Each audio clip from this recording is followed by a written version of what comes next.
Hi everyone, exam medicine channel में आप सभी का स्वागत है। आज की हमारी टॉपिक है पृथ्वी की गतियाँ। जो हमारी पृथ्वी है उसकी कौन कौन सी गति होती है उसके बारे में हम जानेंगे। ये आपके सभी एग्ज़ाम में इससे क्वेश्चन बनते हैं। तो चलिए आज की टॉपिक को हम लोग स्टार्ट करते हैं। जो पृथ्वी की गतियाँ होती हैं वो दो प्रकार की होती हैं। आप यहाँ पे देख पा रहे होंगे कि यहाँ पे लिखा है पृथ्वी की घूर्णन गति और एक लिखा है परिक्रमण गति।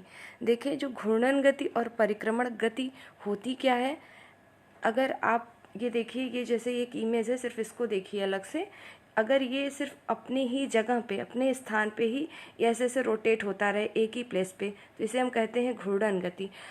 एग्जाम्पल के लिए, अगर आप एक ही जगह पर राउंड घूमने लगिए तो वो आपकी घूर्णन गति हो गई।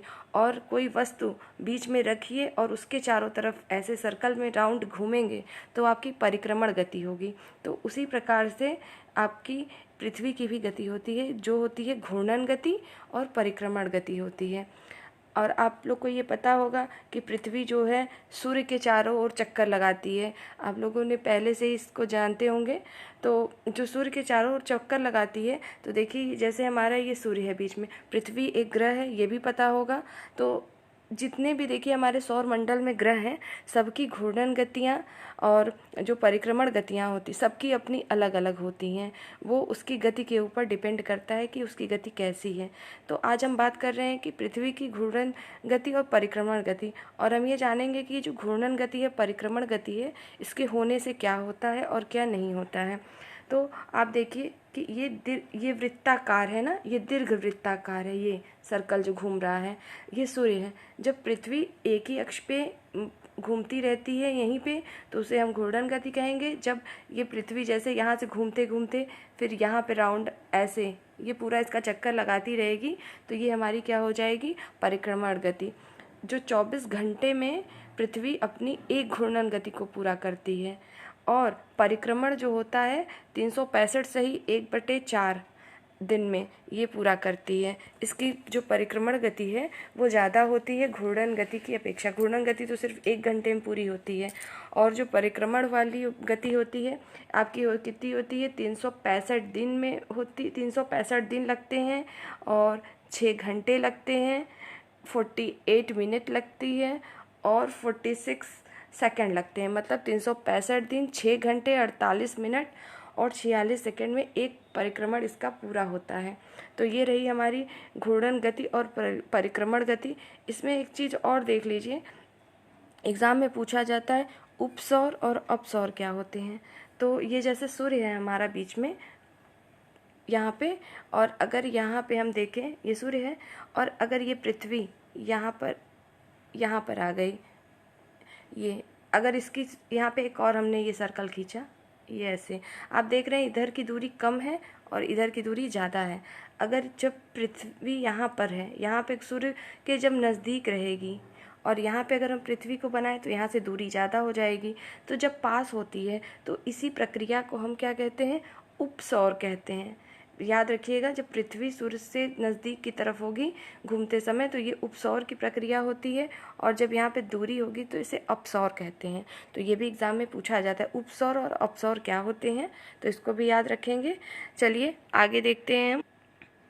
देखिए, जो हमारी घूर्णन होती है, यहाँ पे लिखा हुआ है पृथ्वी का अपने अक्ष पर घूमना। तो जो पृथ्वी अपने अक्ष पे घूमती है, अभी मैंने आपको बताया था कि हमारी घूर्णन गति होती है। पूछा जाता है ये जो घूर्णन गति है उसके कारण क्या परिणाम होते हैं। तो जो आपके दिन और रात होते हैं वो इसी घूर्णन के कारण ही होता है। जैसे आपकी ये पृथ्वी है, ये आपको पता है, अभी मैंने कल की क्लास में बताया था कि ये हमारी ये झुकी हुई है।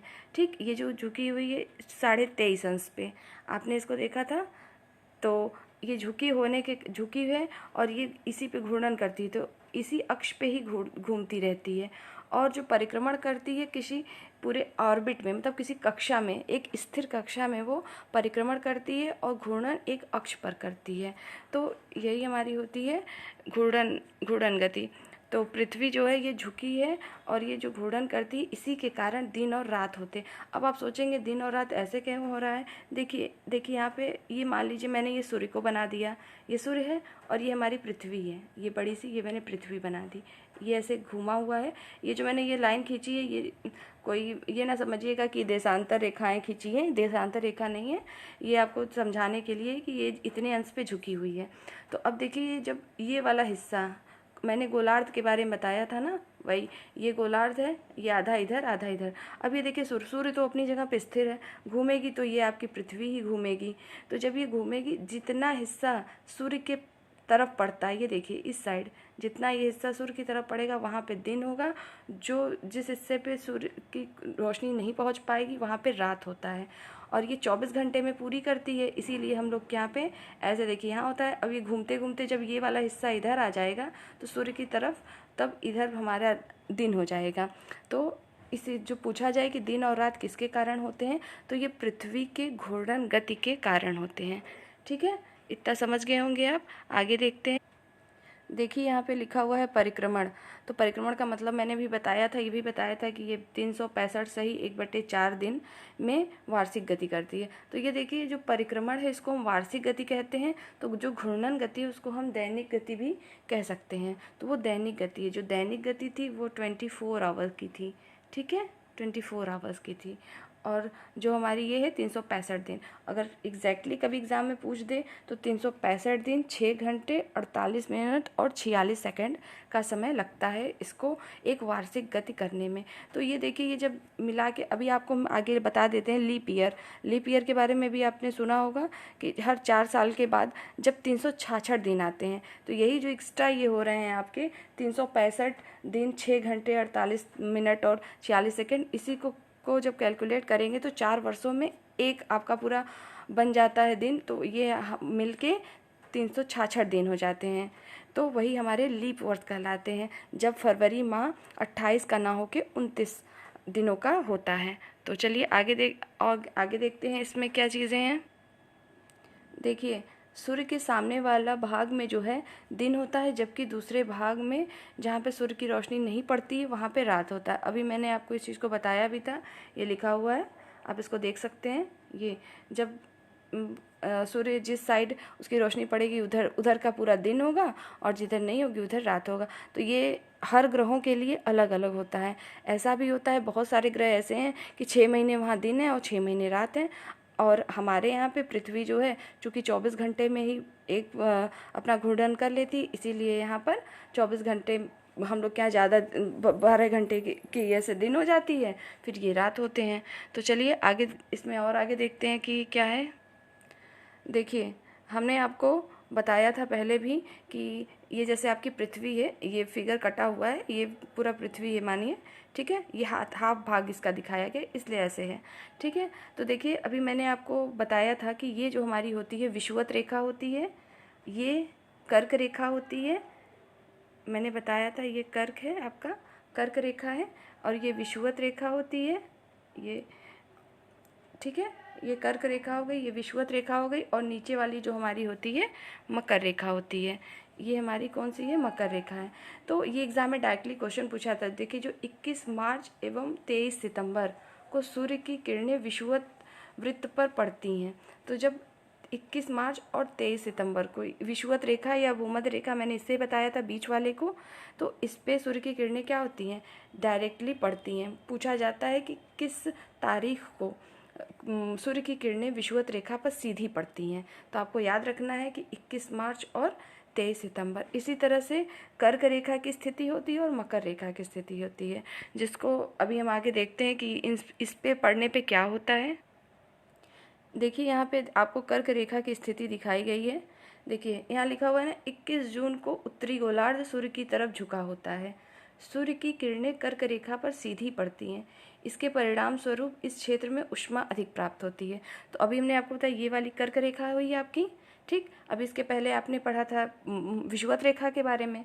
तो जो 21 जून उत्तरी गोलार्ध, आपको गोलार्ध के बारे में बताया गया है। देखिए, जैसे ये हमारा है, ये अगर हम ये तिरछा ये है, तो एक तरफ आपका उत्तरी गोलार्ध होता है और एक दक्षिणी गोलार्ध होता है। मैंने इसके पहले वाली क्लासों में बताया है, अगर आपने वो वीडियो नहीं देखी हो तो देख लीजिए, तो ये अच्छे से समझ में आएगा।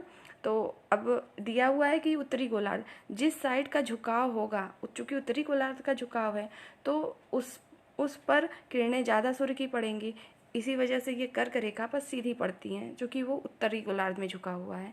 तो जहाँ पर सूर्य की किरणें पड़ेंगी उष्मा मतलब गर्मी वहाँ अधिक होगी, तो वही चीज़ है यहाँ पे, इसलिए गर्मी अधिक होती है।